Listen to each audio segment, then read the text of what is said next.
This is an emergency transmission. Citizens of the world, please, make no mistake. The zombie apocalypse is near. Will you cower and hide, or join us and fight? We are Dezombified. So stay on point and watch your six.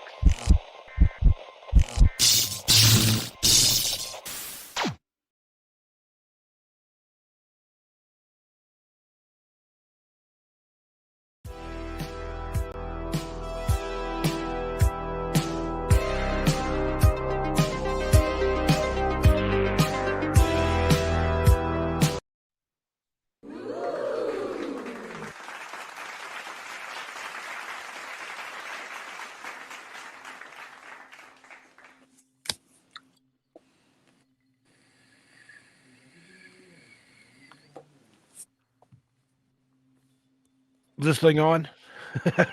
I usually go too early before the music's still playing. So I was waiting this time to make sure I was clear to go on. How's everybody doing tonight? Steve Stockton here with you back for another episode. Real Evil, Season 1, Episode 5. How's everybody doing tonight? See some familiar faces in the crowd here. See Boney Plater, Disturbed K, Carrie, Carl, ever how you say that? Thanks for showing up. Rick Brab, Mutant Artificial Intelligence, Ben Sheba, how are you doing? Zombified, of course. Gemma Jade. Speaking of Gemma Jade, Gemma, come on in. She's the other half, the better half, the prettier half of the show. It's Stemma. Yeah, that's our Hollywood couple name is Stemma. So hey, everybody. We are the collective Stemma. There's Chris Jarvis, the most dangerous man on YouTube. I was going to say, there's my cookie. Dylan Clark from Creepy Unsolved. Go check out his channel. They got some good stuff going on over there. We're going to be on there soon. Going to be on there soon. They're going to be on Missing Persons and Mysteries. We're going to have them on one night. Tried to set it up this week, but we couldn't match our schedule. So Rick Brad, Pam Smith. Hey, guys. Mutant Artificial Intelligence, Bansheeba, Dezombified. Oh, Damien Barbarulo. It's actually my mom under Damien's. Hi, Mom. Hi, Mom. How you doing? Keeping us on our toes there. Glad to have you with us. Whatever you want to call yourself. won't tell you what Gemma logged in as. She can tell you later in private. Mom will tell you later. Wait do you guys hear this one? You're in for a real, I don't want to say a real treat tonight, but when you like this kind of stuff, right? That's fascinating. It is kind of a real treat when you can hear, just some crazy things that, just crazy things that otherwise you wouldn't believe if you weren't into this kind of stuff. You might see it on America's Most Wanted or Unsolved Mysteries and, say, oh, that's crazy and never revisit it. But us, we like to talk about this stuff. We like to get down and dirty into it. And I'm really excited for tonight. David S. Vingman, hello there. Good to have you with us. No worries, Mom. However you're here, doesn't matter. We're just glad no big deal. Mwah. Kisses to you, Mom. Yeah, it's something you can do from the comfort and safety of your own home. And it's like having evil in a box. You can open up the box and delve into it and take it out and roll it around in the palm of your hand and then quickly put it back in there, close the lid, lock it, and put it away. But that's the fortunate part. There's a lot of unfortunate people that, as long as you're not putting it away in a Dybbuk box. Yeah. There's some people that haven't been able to put it away, and that's the people that it affects. And we never mean any disrespect toward the victims or families of these fine folks. It's just, one of those things, wrong place, wrong time, or through whatever set of circumstances. But again, we're here just to look at it under our microscope, our magnifying glass, and see what we see. And I think it's really dangerous to tuck it away like that too. If there weren't people like us who didn't delve into it, I mean, how would the stories be kept alive, and how would the victims, you know what I mean? It's like, we don't want history repeating itself when it comes to real evil. Absolutely. So. Well, and it's carved on the Simon Wiesenthal Center. Those who do not remember the past are doomed to repeat it. So it raises awareness, so might make you think twice about that creepy neighbor, and who knows, a tip you give could save somebody's life. Or in the case of one of the people we're covering tonight, the tip you give might bring him to justice. Right. So we're going with family annihilators, family killers. Got a couple of real baddies for you tonight. We're going to start off with John List. Since he was living in New Jersey at the time this happened, and you're from New Jersey, go ahead and take us off there. I will. Gemma. I will. Yeah. So originally from Bay City, Michigan, he actually was living in Westfield, New Jersey at the time that he committed these murders. And that's a very, very affluent place to live in this state. And it's also, I believe it's where the Watcher's from. That might be Westwood, though. But either way, Westfield is a very affluent place, a very affluent town, all of the communities there. So he was a Virgo, born September 17th, 1925. He was a mass murderer, considered a mass murderer, but he was also a longtime fugitive. On November 9th, 1971, he killed his wife, mother, and his 3 children at their mansion in Westfield, New Jersey, and then he disappeared. He'd planned the murder so meticulously that nearly a month passed before anyone suspected that anything was wrong. He ended up assuming new identity, remarrying, and he eluded justice for nearly 18 years. But he was in the military for a while. He served in the Korean War. And about the murders, on November 9th, 1971, like I said, he murdered his entire immediate family. He used his own 9mm Steyr 1912 semi-automatic handgun and his father's Colt .22 caliber revolver. While his children were at school, he shot his wife in the back of the head. She was only 46 years old. And then he shot his very, very religious and strict Lutheran mother who lived with he and his family. Her name was Alma. She was 84, and he shot her above the left eye. As his 16-year-old daughter, Patricia, and his younger son, Frederick, who was 13, arrived home from school, List shot each of them in the back of the head, so he didn't even face them. After shooting these 2, now he had already murdered his own mother, his wife, and 2 of his children, so his youngest son and his only daughter so far. He made himself some lunch, drove to his bank where he was the president and vice president and comptroller, and he drove to his bank, closed both his and his mother's bank accounts, and then he went to Westfield High School to watch his eldest son, John Jr., who was 15 years old, playing a soccer game. And after driving John Jr. home, List shot him repeatedly because, as misfire evidence showed, his son did attempt to defend himself. He then placed the bodies of his wife and children on sleeping bags in the mansion's ballroom. Now, this was an 18-room mansion with a grand ballroom. It was just beautiful. He left his mother's body in her apartment in the attic. In the 5-page letter he left that he wrote to his pastor, he claimed he saw too much evil in the world and he had killed his family to save their souls. He then cleaned the various crime scenes, removed his own picture from all of the family photographs in the house, turned a radio on to a religious station very, very loudly, and he departed. The murders weren't discovered until nearly a month later, on December 7th, because the family had a tendency to be reclusive anyway, and also because of the fact that List sent notes to the children's schools and part-time jobs claiming that they were visiting their other grandmother in North Carolina for a few weeks due to illness. And his wife's mother was ill, and she had canceled a visit to Westfield because of it. List later said that had Helen's mother made the trip, sick or not, she would have been the 6th victim. He stopped milk, mail, and newspaper deliveries. But what happened was the neighbors noticed that all of the mansion's 18 rooms were illuminated day and night with no apparent activity within or without the house. And after light bulbs began burning out one by one, they finally called police. Officers entered through an unlocked window leading to the basement and discovered the family's bodies. Westfield had only had less than a handful of violent crimes recorded since 1963. Obviously, it was the site of the most notorious felony in New Jersey since the kidnapping of the Lindbergh baby. Oh, this was I was going to say, obviously, the kidnapping of the Lindbergh baby we know is extremely notorious, but this was just as big at the time. And the mansion remained empty until it was destroyed by a fire in August of 1972. It was 9 months after the murders. Somebody had burned it down. It was arson, and it remains officially unsolved with no suspects. Destroyed along with the home was a ballroom stained glass skylight, rumored to be a signed Tiffany original, which was worth at least $100,000 at the time, which would be $610,000 now.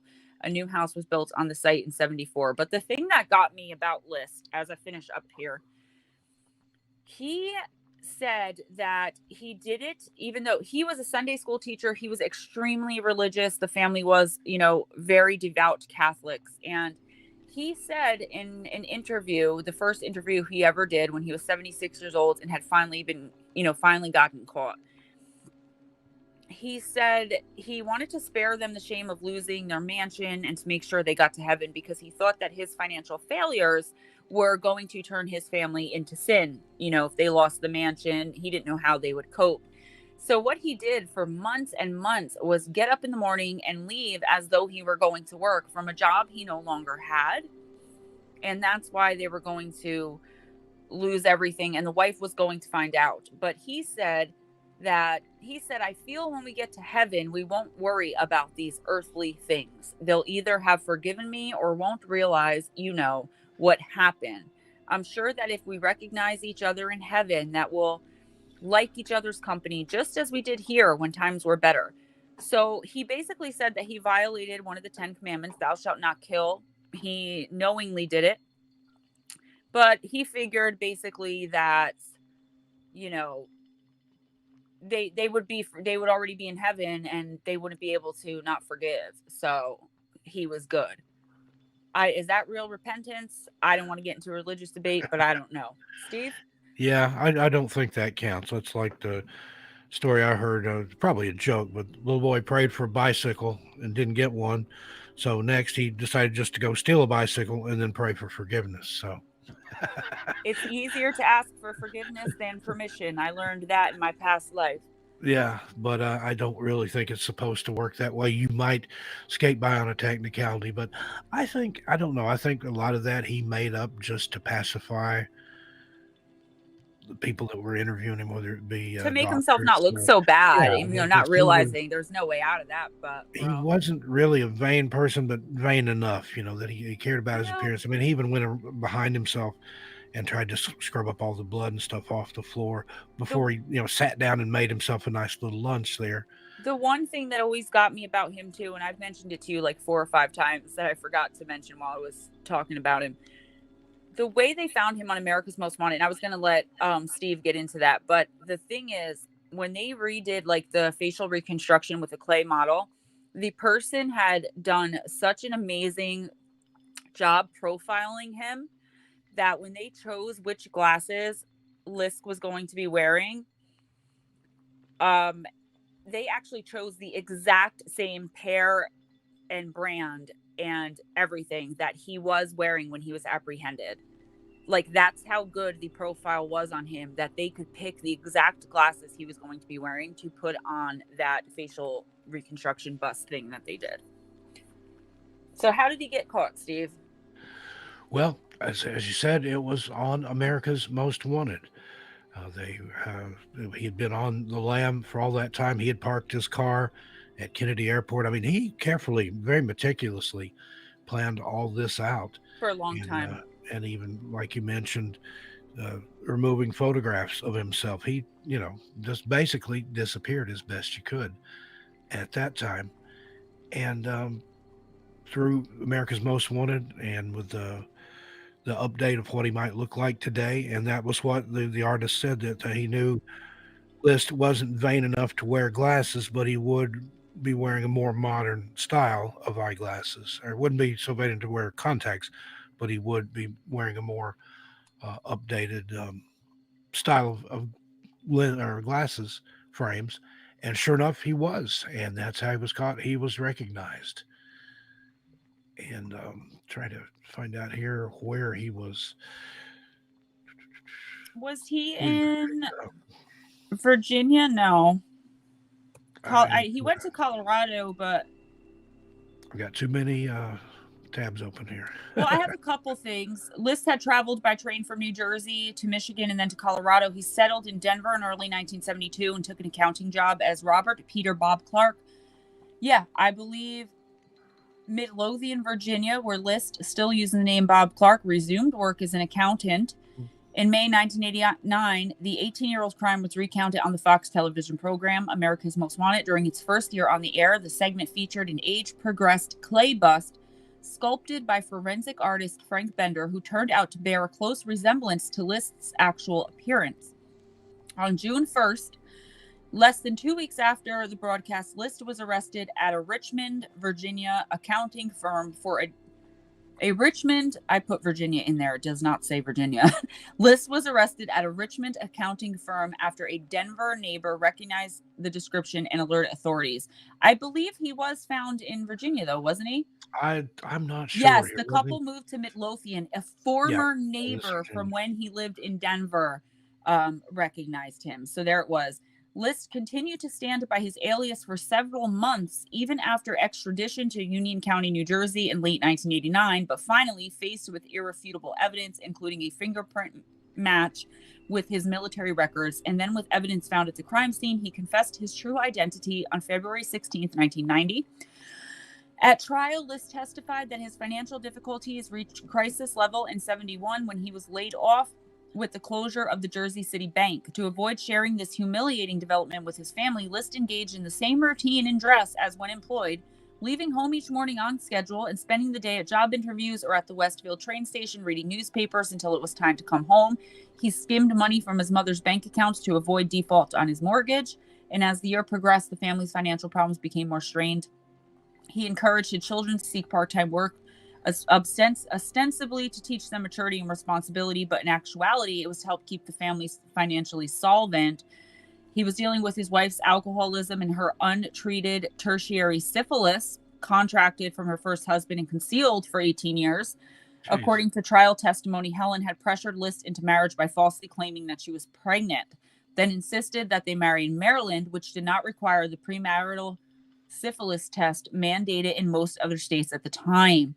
Though her health progressively deteriorated, she said nothing to List or her physicians until 1969 when a thorough workup revealed the condition.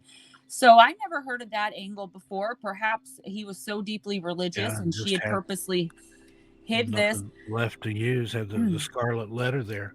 Though her health progressively, I said that. She went, where was I? But then a progression of the disease combined with her excessive alcohol consumption had, according to testimony, quote, transformed her from an attractive young woman to an unkempt and paranoid recluse, end quote, who frequently and often publicly humiliated List, comparing his sexual prowess unfavorably with that of her first husband.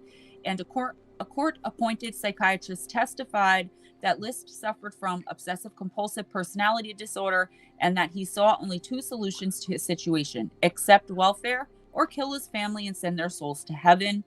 Welfare was an unacceptable option, he reasoned, because it would expose him and his family to ridicule and violate his authoritarian father's teachings regarding the care and protection of family members. Basically, it would have demasculated him. So he did what he thought he had to do.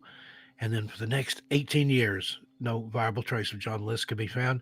Seemed to have completely vanished off the face of the earth. But law enforcement in Union County, New Jersey, didn't give up. Throughout the 70s and on up into the 80s, they checked out every possible sighting, any new information. Still came up nothing. And then as the decade of the 80s was nearing its end, the case had been passed on to two new cops, Detective Barney Tracy of the Westfield Police Department and Captain Frank Maranca of the Union County Prosecutor's Office. And each of them often met, went over their cold case files, and List was the number one that they really wanted to do something about. By 1989, when all this was going on, television show America's Most Wanted was already a big deal, sensation in the media.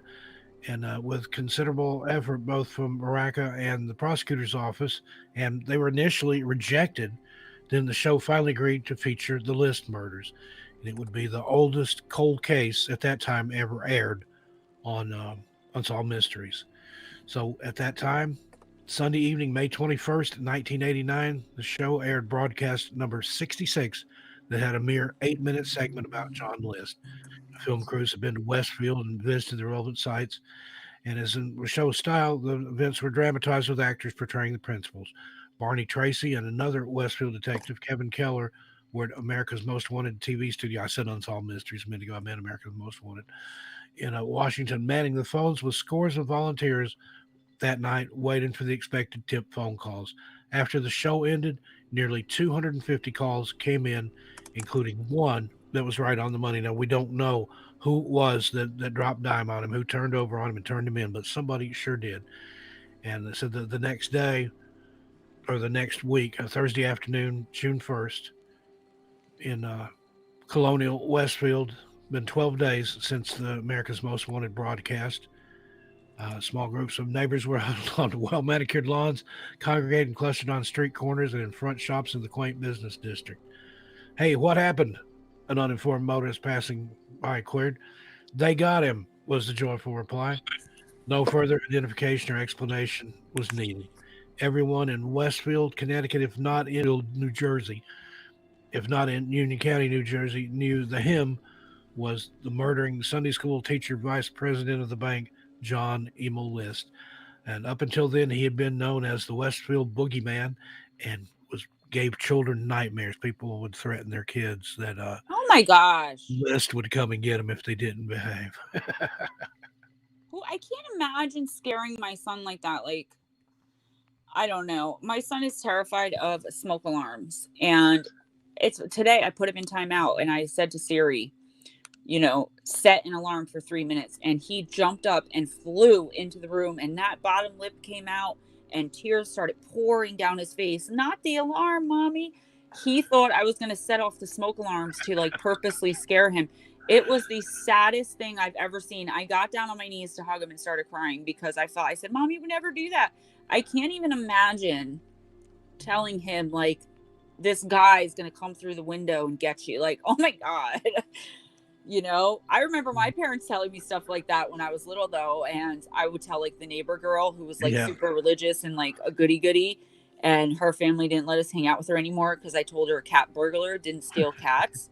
Her name was Karen. Figures. Yeah, the one that my mother used to tell me to get me to behave was Rawhead Bloody Bones, which that's kind of that's just southern thing. There's different variations of it. They even made horror films about it and things. But the version that she told me, he was an old man with a burlap sack with children's heads in it. And if you misbehave, he would come and collect your head and take you away. So. Oh my God, Mom, are you still listening to this? Like, are you hearing this? So List eventually, I know we have to move on because I want to make sure we get to our honorable mention because he was just insane. List eventually expressed a degree of remorse for his crimes. He told Connie Chung in 2002, I wish I had never done what I did. I've regretted my action and prayed for forgiveness ever since.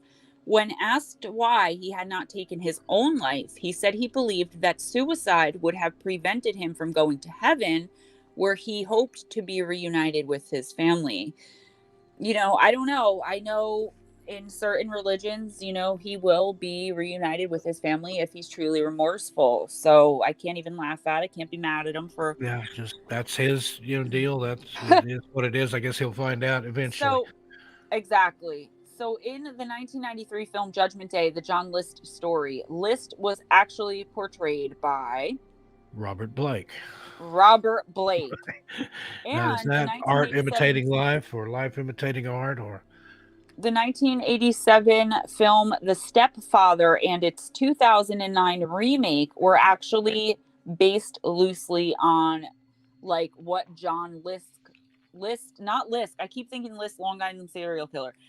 John List was like as a stepfather because he did remarry. I did not know that, but if you've ever seen the 1987 film The Stepfather, it's one of our favorites in my mom's house. I just, I don't know that I've seen the 2009 remake, but the 87 film, if I think about it, because I've seen it so many times, Yeah, and you call him Lisk, and then I want to put a Z in it, like Franz Liszt, the composer.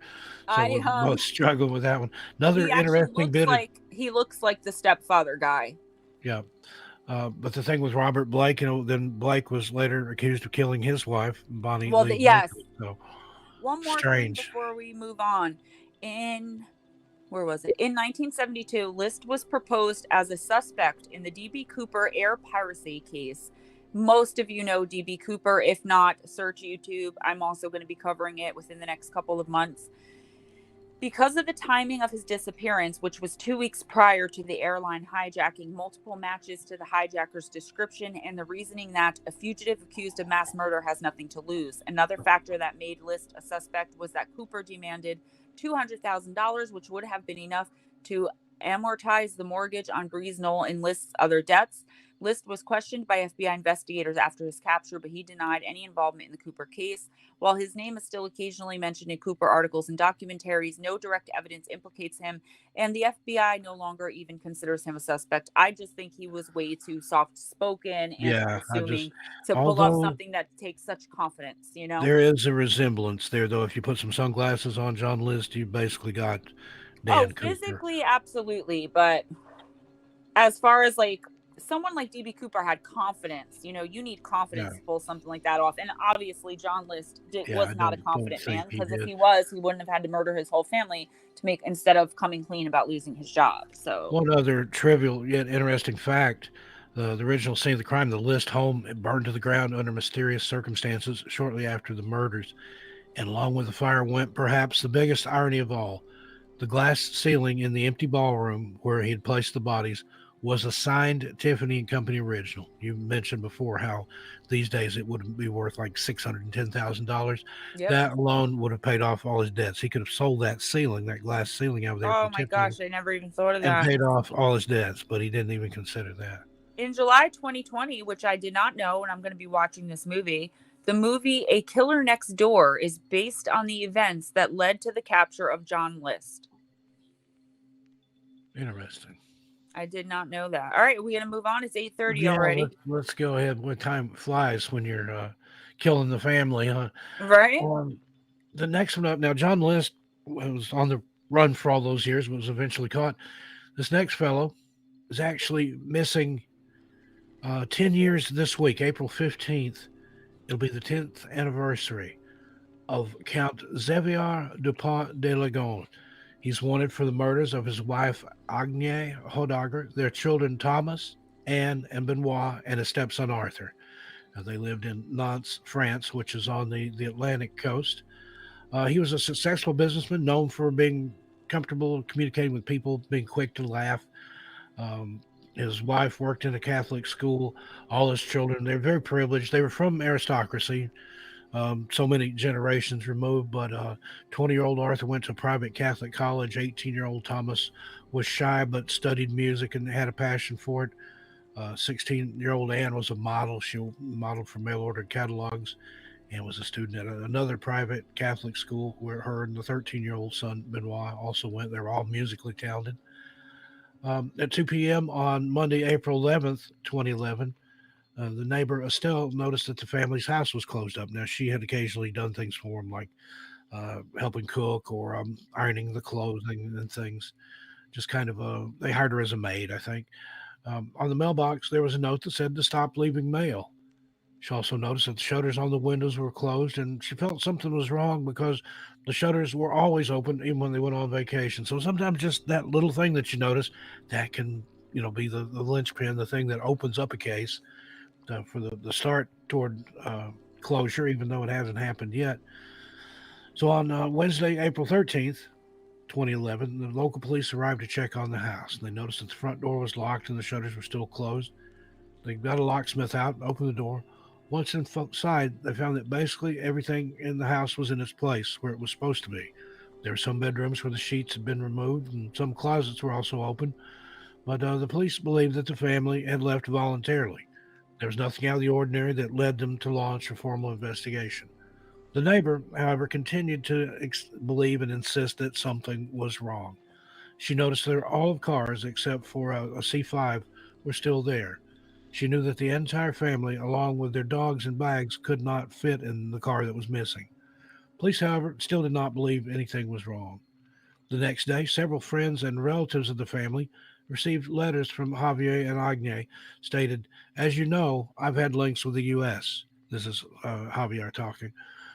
"The Americans have recruited me to infiltrate an international drug ring. This will be hard. You won't see us for a long while as we're going to change identity, be under protection, and won't be reachable at all." Now, some of his loved ones obviously were confused by these letters. However, they knew the couple to be respectable and didn't believe that he would just outright lie like that. Javier's friend Bruno believed that he was telling the truth. The two had originally met in Versailles in the 1970s when Javier was 16 and were neighbors and best friends, and both were from noble families. Again, Javier's family was especially prestigious. His father was a count. His family had musketeers, a castle in the center of France, and even a signet ring with the family's coat of arms and motto on it. So, he was kind of a big deal, or his family had been at one time. And he had met his wife, Anya, in the 80s. He was 20, she was about 17. The two fell in love quickly and got married. She was from a more traditional conservative background, but when Javier introduced her to Bruno, Bruno could tell that they were both very much in love. But however, Xavier kind of longed for adventure and wanted to seek new horizons and broke up with her initially to go traveling. Then a year later, he returned to Versailles and learned that she was pregnant with someone else's child. Now, to his friend Bruno's surprise, Javier chose to marry Anya and adopt her child, giving him his prestigious last name. Marrying an unwed mother was almost heard of in Versailles at the time, but the two managed to build a loving family. So they continued on. They seemed happily in love, happily married, had more of their own children. So there wasn't anything to note that anything was out of the ordinary here, really. And then, however, the neighbor kept on pressuring the police that something was wrong. She just wouldn't give it up. So on April 18th, 2011, the police visited the house for a third time. On the 19th, a fourth time. And then by their fifth visit on April 20th, they still had not observed anything unusual other than the house being empty. But then finally, on the sixth visit, six times the charm, I guess in this case, April 21st, a police lieutenant found something odd under the terrace in the garden. That same day, the district attorney held a press conference at the courthouse, stated the family's disappearance they had decided was unusual, and they were going to open investigation into the case. Suddenly, and this is like, I mean, you couldn't plan this any better. The press conference was halted, and the DA had to take a phone call. He learned that while the police were digging under the terrace as he spoke, they discovered large plastic trash bags bound with tape. Inside the bags were several bodies. They're wrapped in blankets and duvets, then tied up and put into the bags. Each body had a small religious icon with it, such as a small candle or cross, indicating that the perpetrator was imitating a religious burial. It also showed an affectionate bond between the perpetrator and the buried bodies. The first grave contained the bodies of Agne, Arthur, Benoit, and Anne. The two dogs were also found buried there. The body of Thomas was found in a separate grave. However, Javier's body was not found. From that point forward, he became the prime suspect. Having discovered that he had disappeared, the investigating judge issued a warrant and sent it to all member countries of Interpol. This is known as an international warrant. However, for many friends, it was impossible to believe that he was a murderer. They felt they knew him well enough, knew his background, knew that he was a family man who loved his wife and kids, that he could never have done anything like this. It was noted that the space between the terrace and the ground was very low and small, and Javier had a history of back trouble. So he always complained about a bad back, which kept him from bending. So it seemed impossible for people that knew him well for him to dug the holes underneath the terrace.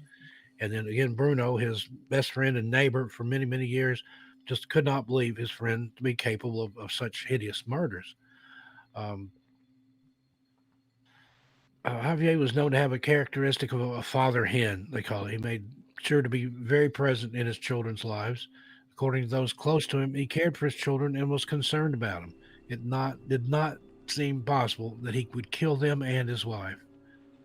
Now, as his family's loved ones mourned, the police began an investigation into their deaths. From the autopsy, they found sleeping pills in the children's viscera. That meant that they were put to sleep. Anya did not have drugs in her system. However, she did have a sleep apnea machine, which helped her to sleep. It was discovered that the machine had stopped suddenly at 3 a.m. on the morning of April 3rd or 4th. It was believed that's when she was killed, and she was killed first. Then the children were killed. Each victim was killed by 2 bullets to the head. The bullets extracted from the bodies had been shot from a 22 long rifle. Surprisingly, neighbors were not awoken by any gunshots. The murders were considered to be methodical executions. Victims were all in their pajamas, so it's believed they were killed while they slept in their beds. Strangely, though, there was no trace of blood in the bedrooms. Also, there was no trace of blood in the living room, the foyer, the bathroom. There was no blood on any of the walls, furniture, floors. It's just difficult to understand how someone could kill 5 people in a house and leave no trace of evidence behind. And I was talking to Gemma earlier. This kind of draws a parallel with the DeFeo murders in Amityville, Long Island. If you remember that, that's the Amityville horror. What happened prior to that when Butch DeFeo went in and killed all of his family with a deer rifle. All of them were killed in their bed. There was no signs of any struggle. And the curious thing to me about that was, even the brothers that shared a bedroom were found face down in their beds, murdered, like they'd been murdered in their Yeah, that sleep. always got me too. Nobody But woke up. they thought he'd killed the parents first. Nobody else in the house woke up, although there was a theory at one time that his oldest sister actually helped him kill everybody else, and then he killed her, that they had like a murder-suicide pact, and he just killed her and didn't go through with it. But that is bizarre. Now, at the crime scene in France, the investigators took samples from the scene, didn't find any fingerprints or DNA from anyone, which that's hard to believe. I mean, the whole family lived there. So, but there was still no absolute physical proof implicating Javier. At the age of 50, he had never had any problems with the law whatsoever. Again, it was difficult how he could have criminally masterminded such an atrocity. How many times, though, not to interrupt you, but this is Yeah. all I can think of since you said that. How many times have we heard, especially in this community, right? Even if you just watch a couple shows here and there, how many times do you hear neighbors, loved ones, friends saying, he was the nicest guy. There's no way. He was so quiet. It's always that guy. Yeah, that's the one you have to watch for. It is always the quiet one, the one that's least suspected. Have somebody like a John Wayne Gacy, who we've talked about before, who was a pillar of the community and a successful businessman and really active in civic organizations. Yet he had 33 bodies in his basement. That's what I'm saying. It's like I hear that and I just roll my eyes because I'm like, seriously, like that's always the case. It's always the nice one, the unassuming one, the one that everyone's like, there's no possible way. And I've learned through experience, not all the time, because I don't like to generalize and judge people like this, but a lot of the time, like if someone like people are always telling me, oh, you just met so and so, they're a really good guy, oh my god, they're the best, I will be immediately suspicious of that person. I know someone that their nickname has the words nice guy in front of his name, and that's what people call him. And I'm just like, yeah, that guy's gonna They just haven't found the bodies yet. Annihilate. Yes, they haven't found the bodies yet. You know what I'm saying?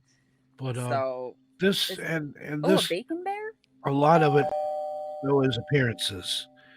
People will go through great lengths to put up appearances when underneath, there's absolute turmoil. Like you get inside the home, if you really knew the family, it's not anything like it appears to be. That's our honorable mention is going to be. Yeah. In fact, the DuPonts had even tried to move to Florida at one time.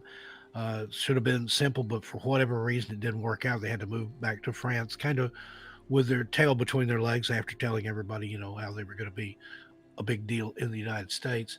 And Bruno, his best friend, recalled that Javier was very vain, proud, and didn't want to lose face. And the businesses that he had now in France were starting to fail. He was thousands of dollars in debt, had even borrowed money from a mistress that he had in Paris. So that adds another little bit of intrigue into it there, too. He liked to tomcat around, but still he was facing a bankruptcy and just devastation and falling into extreme poverty. And this, again, was somebody from a privileged background that had children in private schools, had multiple automobiles, went on these lavish vacations, had the nicest of everything, but he was actually, in reality, pretty much already or about to be dirt poor. So that could be a motive. Again, the money motivator. I just don't understand it. Like, yes, we need money to live. Yes, but to annihilate your entire family, like to I don't know, money is paper and like you can always get more. There are ways always to get money. And but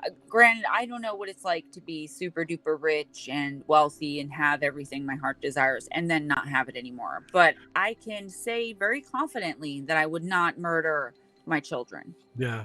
Well, the people that buy that theory Hey, claim that Terry that was Brown. his reasoning, that rather than embarrass his whole family, it's easier just to kill them, go somewhere else, and start over. Now, whether he planned to kill himself and had a change of heart and decided to do the start over thing at the very beginning or not, but that was what he did. He went on the run. There's been a few possible sightings. The last sighting they have on him was of a surveillance camera where he actually waved at the camera, and that was the last time he was ever seen. It's sort of like he was waving goodbye to the police, to his dead family, to that life. And they think that he went to some of the places that he and Anya lived during their first years of marriage. Other areas or maybe places where the children would have been born, places that we'd spent happier times that meant something to him. But yeah, he spent the night of April 14th at a Formula One hotel, and the surveillance cameras showed him crossing the hotel parking lot carrying a bag. At the bottom of the bag was a long object. Investigators believe this was the rifle that he used to kill the family. The next day was actually the last known sighting of him. The area is surrounded by cliffs and a mountain, and that's led some to believe that he walked into the mountains and committed suicide. The police tested this theory and searched the area for several weeks. They searched holes, caves, crevices, but no trace of him was found. And although they wanted to claim that they were certain that he had committed suicide, just if nothing else, so they wouldn't have egg on their faces. In most family murder cases, though, the perpetrator commits suicide on the spot. I mean, I think if he were going to do it, he would have done it right there where the family was. Same with John List. Um, and apparently, Good night, El Loco. noted that Javier put a great amount of effort in deceiving the authorities at the crime scene. He moved things around. He did things like, burying the bodies and sending out all these notes that they were going to, well, some notes to different family members claimed they were going to Australia. Others said they were going to America, and that was part of a DEA program and had been working already with them and had to go Right. into the I was going witness to bring that protection up. program.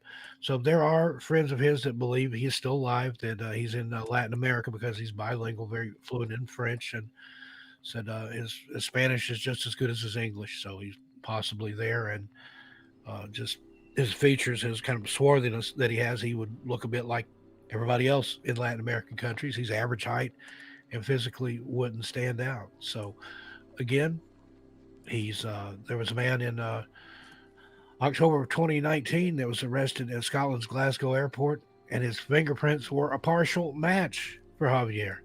However, DNA testing confirmed that he was not Javier, and he was released.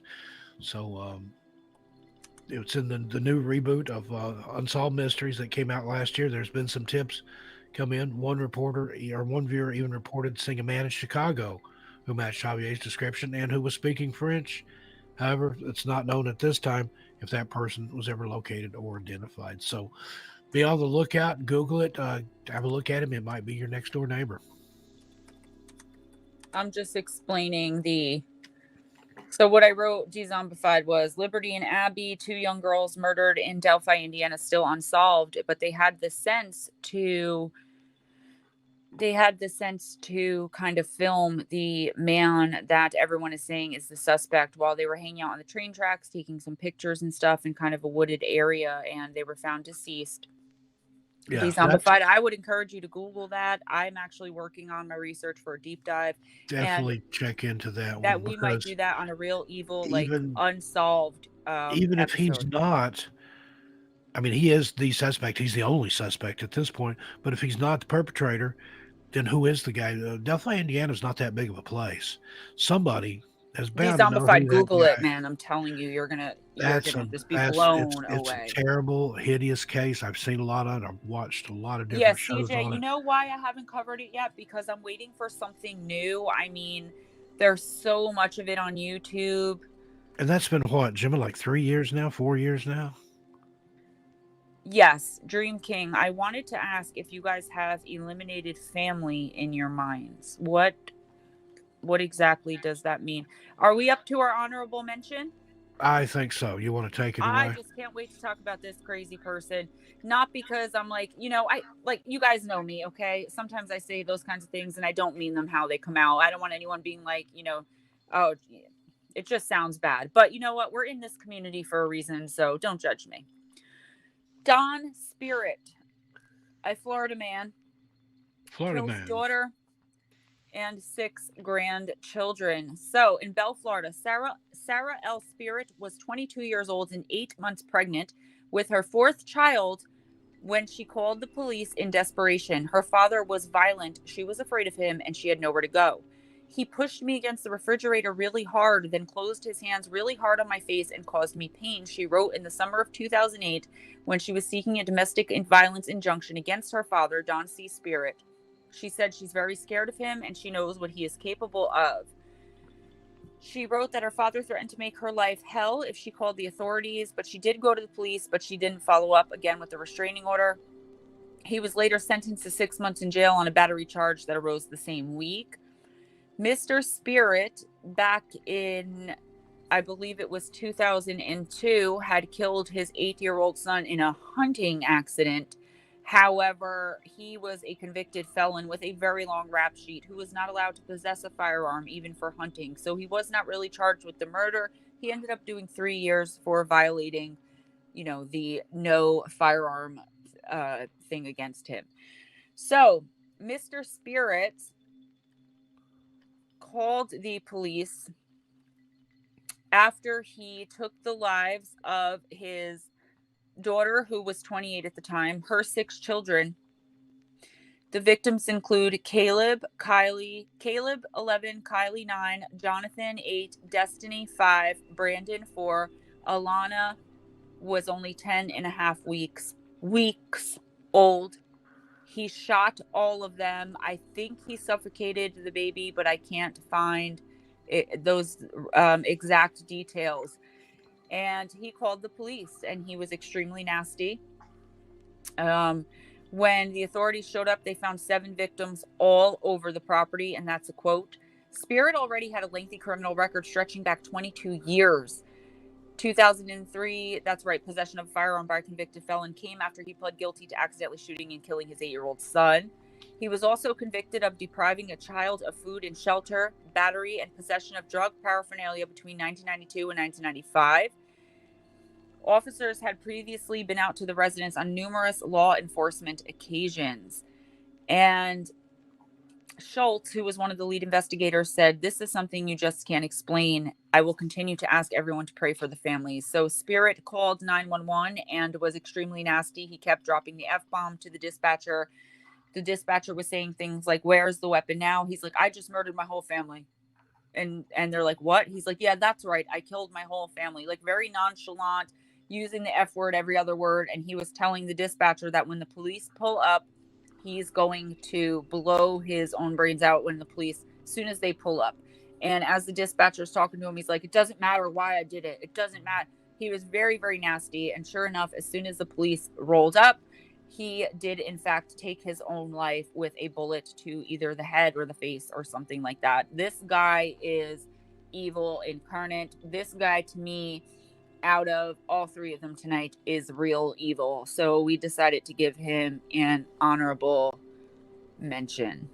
Yeah, different kind of family killer, but I believe he shot himself in the face. But yeah, just we have to go, Steve. We have to go for a break. I didn't see it because I don't look. See it either. When I'm reading, I'm not looking at the chat. Sorry. Let's take a break then, and we'll come back and close out the show. Okay. We're almost out of time. Definitely sicko.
And I think we're back now. Sorry about that. I always forget that they take a break. You and we guys should- know me and Steve. We just run through we 2, get 3, going and 4 we just hours. run.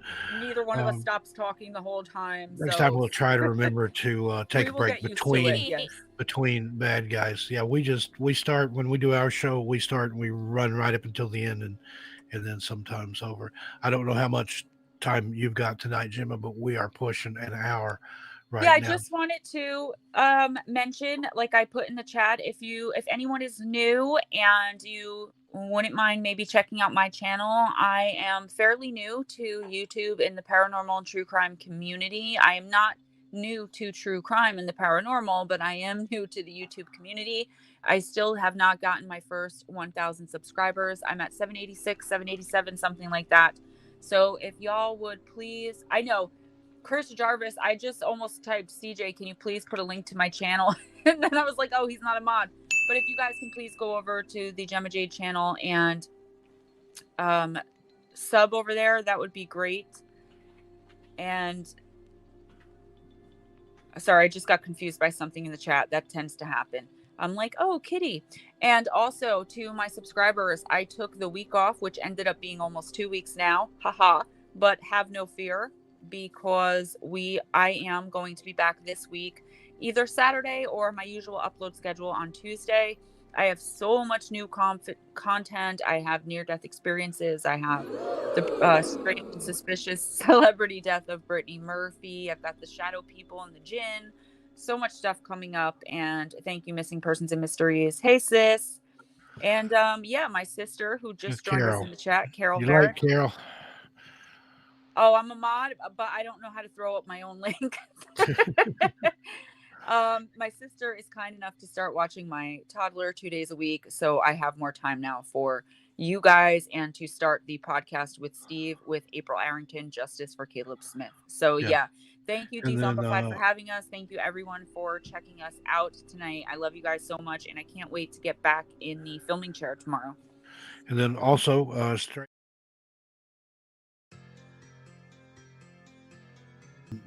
as always, Missing Persons and Mysteries got new content coming out. Gemma wrote a really nice script for The Missing in the Fae Part 3. Yeah, baby. I've recorded that. I have a little bit more editing to do on it. I'll get it over to Bill. Probably be up tomorrow or Friday. But watch for it. Friday night, I'll have some kind of stream. Gemma, are you going to be joining me Friday? Yes, I will be with you Friday. Okay, so we'll have a campfire stories of some sort Friday night, and then Saturday we've got fireside chat. I have to think here.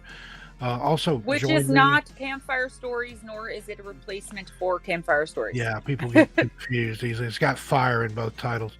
But fireside chat is just that. It's Jim and I chatting, and we're just letting the audience listen in. That's how we come up with ideas for new cases that we're going to cover and other streams that we're doing. So if you want to be involved with what we're doing, if you have ideas for us, suggestions, you can definitely email us.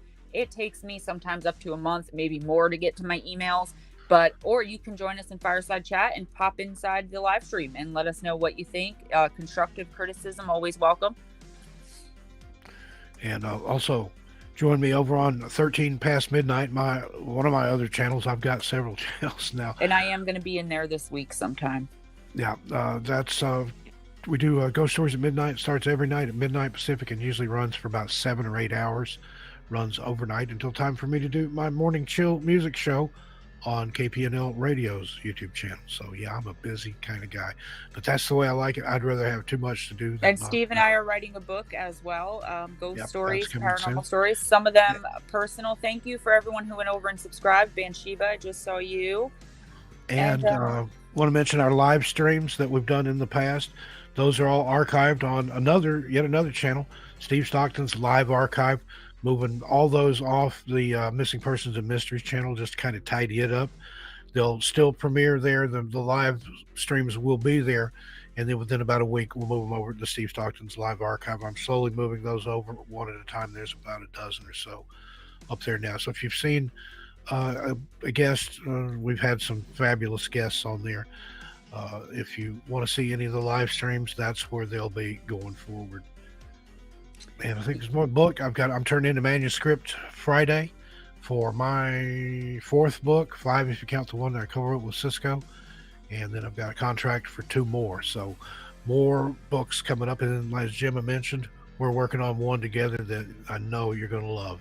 Which I'm going to have my stuff to Steve by May 1st, and he's going to get it out. So we're all looking forward to that. Guys, I'm going to go. Mwah. I love you guys so much. Carol, Mom, if you're here, I love you. I will talk to you tomorrow. Yeah, Mom, thanks for showing up, and Carol. Just listen to it when we're done here. You can go back and. All right, guys. Good night. Mwah. Sweet dreams. All our regulars, KDA. I think I've said hi to everybody else. Dream King. If I didn't say hi to you, Terry Brown, downtown Terry Brown. Some people call him the Cincinnati Kid. So mean, he once shot a man just for snoring. All right. You folks have a good evening. We'll see you here next week and at all those other places in the meantime.